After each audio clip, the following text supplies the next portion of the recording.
Hello students, तो आज की इस वीडियो में आज मैं कक्षा 8वीं वाले विद्यार्थियों को भी त्रैमासिक परीक्षा का प्रश्न पत्र देने वाला हूँ।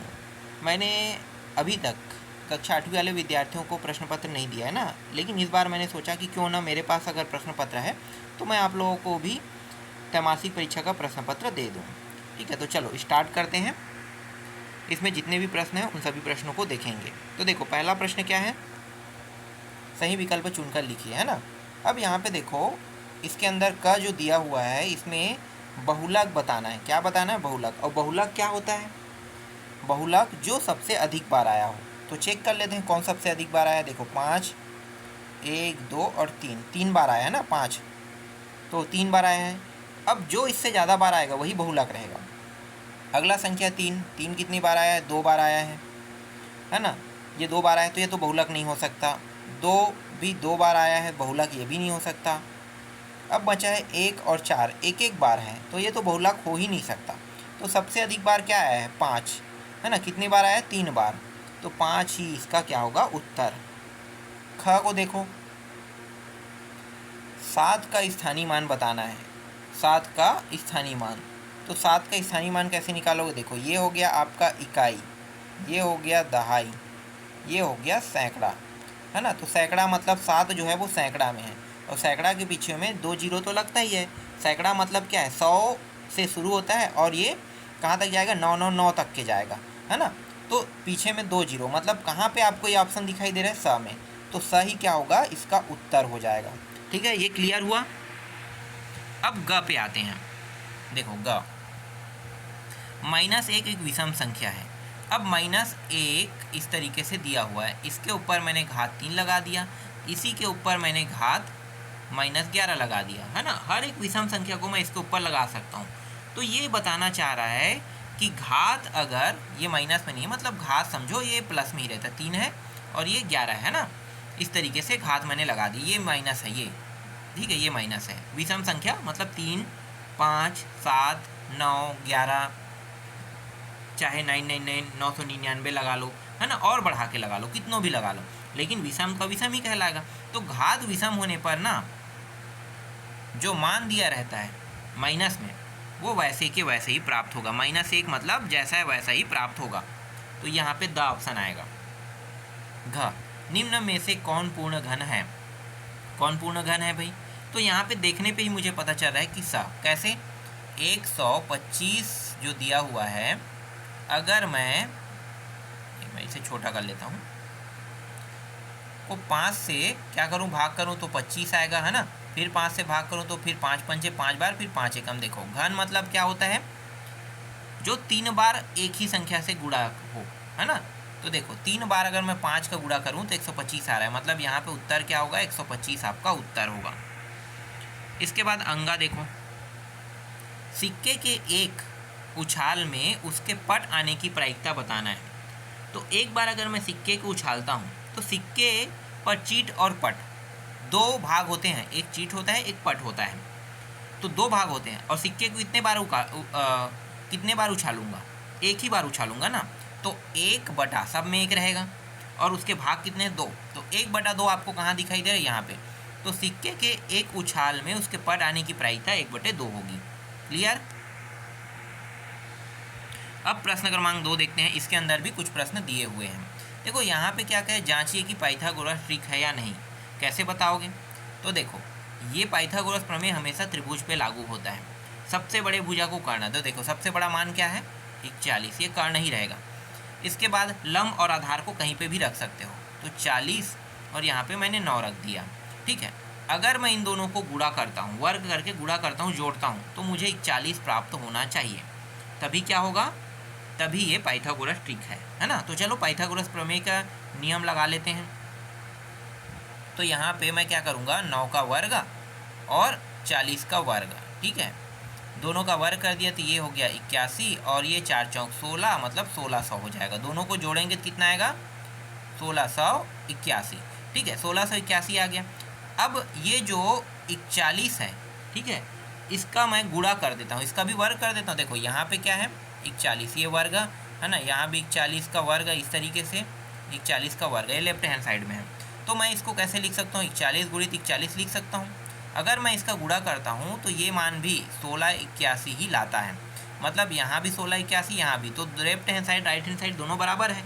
इसका मतलब क्या है, इसका मतलब ये ट्रिक है ना। ये वाला ऑप्शन आपका क्या हो जाएगा, कट जाएगा, नहीं है वाला हट जाएगा। मतलब ये क्या है, पाइथागोरस प्रमेय का एक ट्रिक है। क्लियर? हाँ ना पूछा था, फिर भी पूरा हल करके तो बताना पड़ेगा ना। फिर अगला देखो, पूर्ण घन संख्या है अथवा नहीं, तो कैसे निकालते हो, ऐसे करना है आपको। 832 को इस तरीके से लिखना। सबसे पहले 2 से करते हैं, 2 चौके 2 दूनी 2 छक्के 12। फिर इसे 2 से कर सकते हैं, बिल्कुल कर सकते हैं, है ना। 2 दूनी 2 एकम,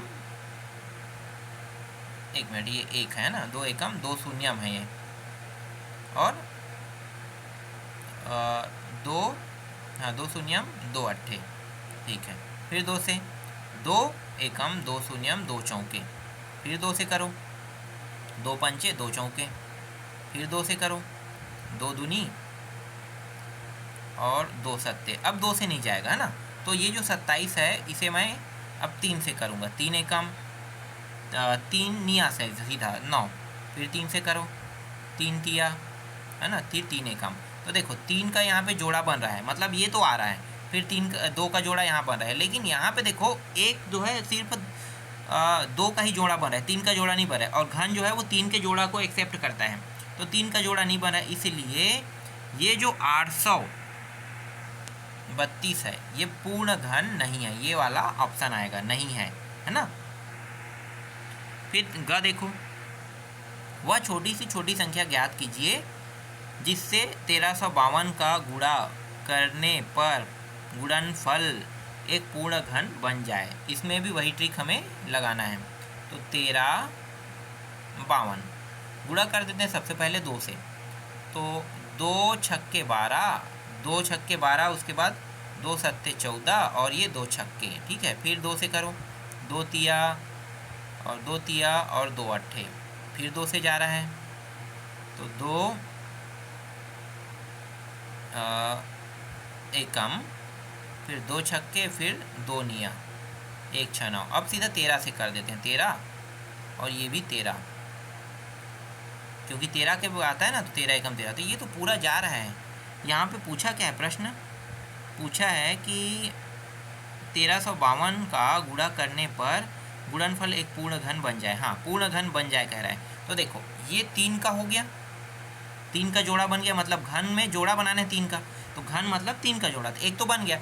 यहाँ पे 13 का 2 ही जोड़ा बन रहा है, एक जोड़ा अगर मुझे ज़रूरत है तो अगर मैं 13 का यहाँ पे गुणा कर दूँ तभी ये पूर्ण घन बन जाएगा, है ना। तो यहाँ पे 13 का एक और गुणा कर दूँ, बस ये जो है 1352 है, इसमें 13 का गुणा कर देते हैं तभी ये पूर्ण घन बन जाएगा। क्लियर होगा? देखो ना, 2 का जोड़ा बन रहा है, एक की आवश्यकता है, एक अगर मिल जाए तो पूर्ण घन बन जाएगा। तो ये भी बन गया प्रश्न।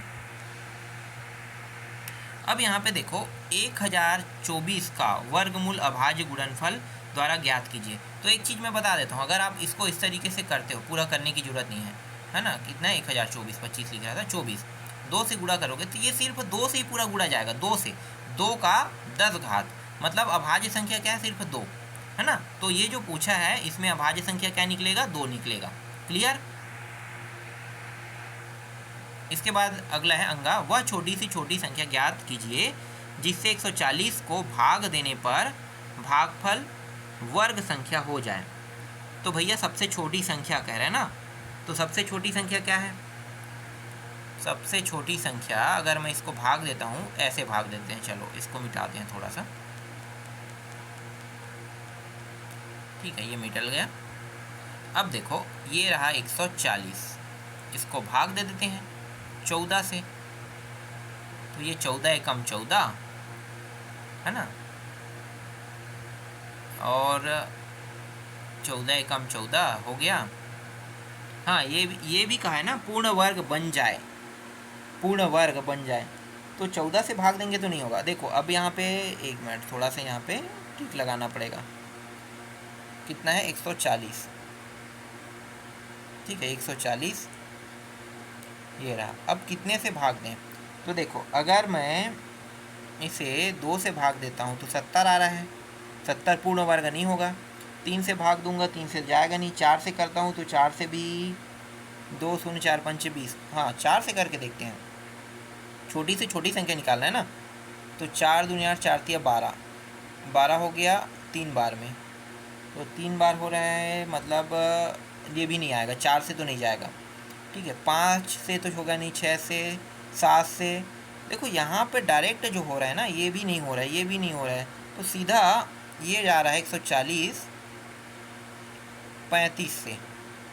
तो 35 से अगर मैं भाग देता हूँ, 35 दूनी 70, मतलब 4, देखो 4 आ गया। और 4 कितने का वर्ग होता है? 2 का। तो पूर्ण वर्ग बन रहा है कि नहीं? तो यहाँ पे 35 आएगा, है ना। 35 से भाग देंगे तभी ये पूर्ण वर्ग हो पाएगा। क्लियर? ठीक है, छोटे छोटे से नहीं जा रहा तो मैंने बड़े से कर दिया, और वही इसकी सबसे छोटी संख्या होगी। अगला देखो, -3 का घात 6 दिया हुआ है। अब देखो घात सम संख्या है, तो ये जो माइनस में है वो माइनस में प्राप्त होगा क्या? नहीं ना, प्लस में प्राप्त होगा। तो पहले ही ये प्लस बन गया। अब 3 का गुणा इस तरीके से लगातार कितने बार करना है? 6 बार। देखो ये प्लस में हो गया, समझो घात 6 होने पर, मतलब सम संख्या होने पर प्लस बन गया।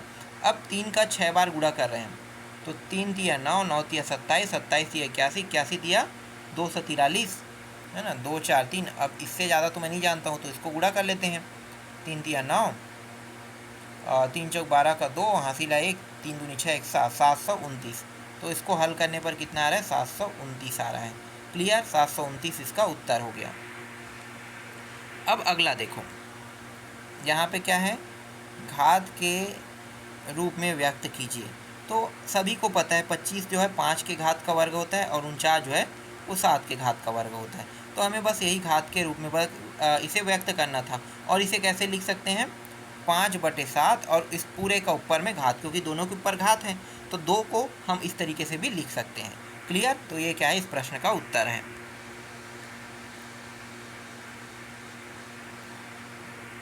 अब अगला देखो, प्रथम 5 विषम संख्याओं का समांतर माध्य। 5 विषम संख्या, तो पहली संख्या 1, दूसरी संख्या 3, तीसरी संख्या 5, चौथी संख्या 7 और पांचवी संख्या 9, है ना। इन सभी संख्याओं का समांतर माध्य, इन सभी संख्याओं का क्या निकाल रहे हैं? समांतर माध्य निकाल रहे हैं। तो देखो इस तरीके से अब क्या करेंगे? सभी को जोड़ देंगे, है ना। 5 संख्या और 5 से समांतर माध्य, माध्य बीच के मान को निकालना है, तो 5 ही इसका बीच का मान आएगा, क्योंकि प्रथम 5 विषम संख्याओं का समांतर माध्य निकालने के लिए कह रहा है, जो बीच का संख्या है वही निकालने के लिए कह रहा है, तो 5 आ रहा है। एक बार देख लेते हैं, 5 से इसे भाग तो देंगे ना, जितनी संख्या उतने से भाग देना पड़ता है। तो देखो ये हो गया 9 और 1 10, 7 3 10, तो 10 10 20 5 25 हुआ। 25 को अगर मैं 5 से भाग दूँ, 5 पंचे तो आ रहा है ना 5, इस तरीके से निकालते हैं। तो अगर इसे क्रम से जमाएंगे तो 5वां संख्या है, तो यही तो होगा ना समांतर माध्य। तो एक शॉर्टकट तरीके से भी मैंने निकाल दिया और हल करके भी बता दिया, है ना। इसके बाद देखो माध्यिका निकालना है। तो माध्यिका जब भी निकालते हो तो इसे क्रम से पहले जमाना होता है। क्रम से जमा लेते हैं। सबसे छोटी संख्या क्या है? 4 है। इसके बाद 5 आएगा, इसके बाद 6 आएगा, 7 आएगा, फिर 7 के बाद 8 है क्या? नहीं है, 9 है, फिर 10 है, 10 के बाद 11 12 नहीं है, 13 भी नहीं है, 14 लिखो, फिर 15। टोटल कितने? 8 है। 1 2 3 4 5 6 7 8, 8 हो गया इस तरीके से। अब ये माध्यिका जब भी निकालेंगे, ठीक है, तो अगर सम संख्या है तो माध्यिका के जो सूत्र है उसमें थोड़ा सा बदलाव हो जाता है ना। अब मुझे तो 1 मिनट मुझे देखना पड़ेगा, मैं भी बहुत समय हो गया सूत्र यूज नहीं किया माध्यिका निकालने वाला। माध्यिका निकालने वाला सूत्र कौन सा है? n/2। पहला रहेगा n/2, फिर n/2 + 1, तो कितना हो गया? n/2, है ना, यही तो है सूत्र। तो ये हो जाएगा 8 है। ये देखो n का मान टोटल कितना है? 8 है, तो 8/2 मतलब 4, तो ये 4 आ गया, और ये 5 आ जाएगा, है ना, 5 इस तरीके से। और इसके बाद और कुछ करते हैं, मुझे याद नहीं आ रहा है, चलो इसको भी छोड़ देते हैं। सूत्र एकदम करेक्ट याद नहीं आ रहा है, ये थोड़ा टिपिकल सूत्र है ना, बाद में देखेंगे इसको। अगला देखो, ताश की गड्डी से ईंट का एक पत्ता खींचने की प्रायिकता। तो भैया एक ताश की गड्डी में कितने पत्ते होते हैं? 52 पत्ते होता है ना, 52 पत्ता होता है। जोकर को नहीं गिनना है, 52 पत्ता गिनना है। अब 52 पत्तों में कितने ईंट के पत्ते होंगे? 4 होगा कि नहीं? बिल्कुल। तो 4 अगर मैं 52 कर देता हूँ तो 4 एकम और 4 तिया, तो 1/13 इसकी प्रायिकता होगी। मतलब एक ताश की गड्डी में ईंट के पत्ते निकालने की प्रायिकता 1/13। क्लियर?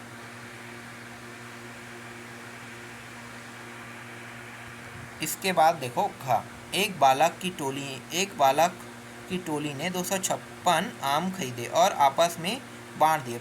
यदि प्रत्येक को उतने ही आम मिले जितना टोली में है तो बालक की संख्या बताइए। अब इसके लिए आपको क्या करना पड़ेगा? बस ये वाला ट्रिक लगाना, इसी ट्रिक से आ जाएगा। ठीक है, बालकों की संख्या। अब यहाँ पे देखो अंगा, भाग देना है। भाग देने वाला प्रश्न आता है कि नहीं? बहुत आसान रहता है भाग देना। मैं हमेशा कक्षा 10वीं वालों को बताता हूँ। देखो सबसे बड़ा घात क्या है? 2x का 4 घात। 1 मिनट, इसे मिटा देते हैं। ठीक है, चलो शॉर्टकट तरीके से करते हैं। देखो मैं थोड़ा शॉर्टकट तरीके से, भाग करने का तरीका पता है ना, भाग वैसे ही करना है। देखो यहाँ पे 2, यहाँ भी 2, दोनों में है।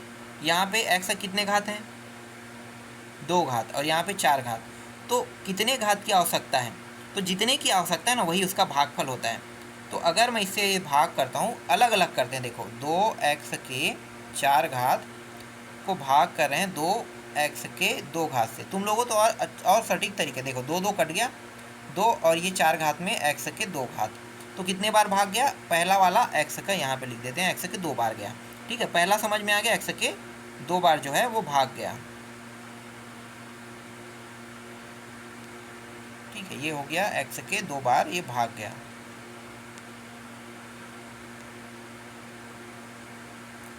ठीक है, अब अगला देखो, इसको करते हैं माइनस में, है ना, तो -6x का 3 घात, तो यहाँ भी 2x का 2 घात है। तो भैया 2 एकम 2 तिया 3 आ गया। तो यहाँ पे देखो माइनस में था ना, यहाँ पे माइनस, तो माइनस चिन्ह लिखेंगे 3 और ये x के कितने घात है? 2 घात, तो यहाँ पे x के 1 घात बचेगा, ये x घात इतने बार हुआ। ठीक है, भागफल निकाल रहे हैं। अब ये वाला करेंगे तो देखो 2 बार और x वाला समान हद कट जाएगा, तो सिर्फ +2 बार जाएगा, ये रहा। तो इसका जो उत्तर आया वो कितना है? x के 2 घात -3x + 2 जो है इसके भागफल हमें प्राप्त हुए।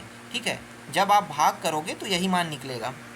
अब आप लोग 8वीं वाले हो तो मैं आपको ज़्यादा डिटेल्स नहीं बता रहा हूँ, क्योंकि 8वीं में अगर इन प्रश्नों को बना रहे हो और मैंने इन सारे प्रश्नों को बहुत ही बारीकी से बताया, तो आप लोगों को समझ में तो आ ही गया होगा। ठीक है, यहाँ पे क्या करने के लिए लिखा है यहाँ पे नहीं बताया है, तो ये मुझे समझ में नहीं आ रहा है। ठीक है, इसको छोड़ देते। ये समानुपात या अनुपात से संबंधित प्रश्न ही होगा, समानुपात का ही होगा, है ना। पहले इन दोनों को बटा में लिखना इस तरीके से, ये दोनों बटा में, और यहाँ पे 4 बिंदु, मतलब ये बराबर में रहेगा, तभी तो हम y का मान निकाल सकते हैं। क्या करें, y का मान निकालने के लिए? नहीं, y का मान तो निकलेगा, क्या का निकलेगा पता नहीं चल रहा है, छोड़ो उसको। यहाँ पे फिर से देखो भाग देना है, तो मैं इस बार भाग नहीं दूंगा, आप लोग खुद कर लेना। ठीक है, अब यहाँ भी माध्यिका निकालना है। देख लो कितने संख्या है? 1 2 3 4 5 6 7 8 9, 9 संख्या है।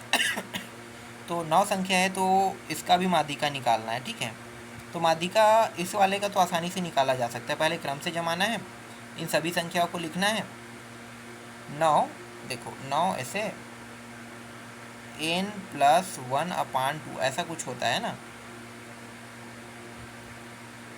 हाँ ऐसा ही कुछ होता है। सूत्र मैं भूल रहा हूँ, माध्यिका वाला मुझे याद नहीं आ रहा है, मैं हर बार भूल क्यों रहा हूँ। चलो छोड़ो, अभी 10वीं में बताया था, 10वीं वाले से ही मैं सूत्र याद रखा था। और ये आपका अंतिम प्रश्न है।